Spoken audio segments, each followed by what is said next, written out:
Episode की शुरुआत होती है शैतानी ताकतों के आगमन से। वहीं चांद के सामने एक लड़की खड़ी होती है।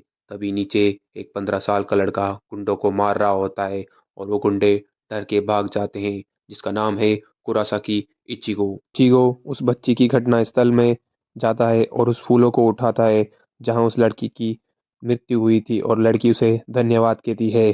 तभी इचिगो घर की तरफ बढ़ता है और घर में प्रवेश करता है।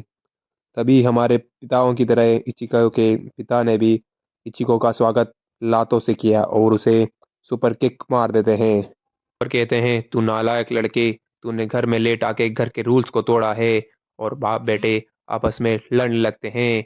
और तभी इचिको की सबसे छोटी बहन कहती है, बस भी करो आप दोनों। लेकिन वो दोनों लड़ते हैं और इचिको के पापा हार जाते हैं लड़ाई में। इचिको की सबसे बड़ी बहन कारिन बोलती है, भैया आपके पीछे एक भूत खड़ा है। जिसे इचिको देखता है और अपने पिता से लड़ाई करने के बाद वे अपने कमरे में चले जाता है गुस्से से।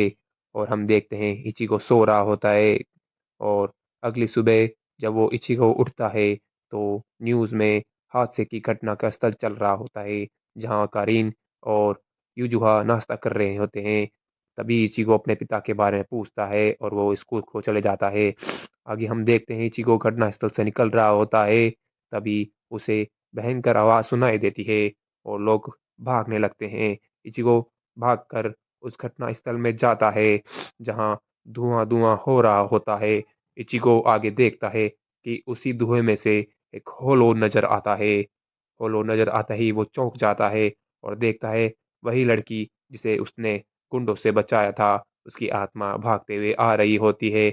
और वह लड़की कहती है, भागो भैया। तो वो और इचिको भागने लगते हैं। तभी वह लड़की गिर जाती है और वो आत्मा उसे खाने ही वाली होती है।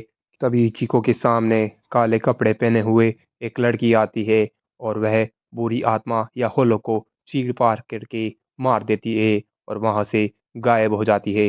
तभी हम देखते हैं इचिको अपने घर पे लेटा हुआ कुछ सोच रहा होता है। तभी तितली के रूप में इचिको के घर में एक लड़की आ जाती है और इचिको डर जाता है और उससे पूछता है, तुम कौन हो। तभी वह लड़की इचिको की बातों को नजरअंदाज करती है और इचिको उसे एक लात मारता है और कहता है, तुम कौन हो। और वह लड़की हैरान हो जाती है, ये लड़का मुझे कैसे देख सकता है और मुझे छू सकता है। तभी वह लड़की कहती है, मैं शिनिगामी हूँ, जो बुरी आत्मा को मारती हूँ और अच्छी आत्मा को स्वर्ग में भेजती हूँ।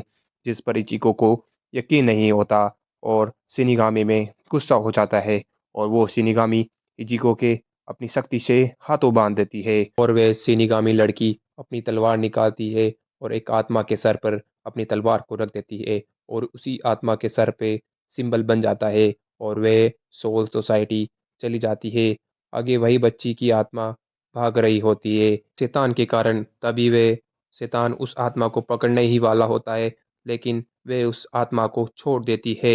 तभी सिनिगामी लड़की को बुरी शक्ति का एहसास होता है। तभी यूजू यह जख्मी हालत में इचिको के कमरे के पास आती है और कहती है, कारिन को बचाओ, और बेहोश हो जाती है। तभी वे शिनिगामी लड़की और इचिको नीचे आते हैं और देखते हैं इचिको की बहन कारिन को एक होलो ने पकड़ लिया है। तभी इचिको अपनी बहन को बचाने के लिए होलो को मारने के लिए आगे बढ़ता है और होलो इचिको को एक मुक्का मारता है और इचिको गिर जाता है। तभी होलो इचिको को मारने ही वाला होता है। वह शिनिगामी आके इचिको और कारिन को बचा लेती है, लेकिन वह बुरी तरह घायल हो जाती है, साथ ही होलो भी। तभी वे इचिको से कहती है, अगर तुम्हें अपने परिवार को बचाना है तो होलो को हराना होगा, बस एक यही रास्ता है।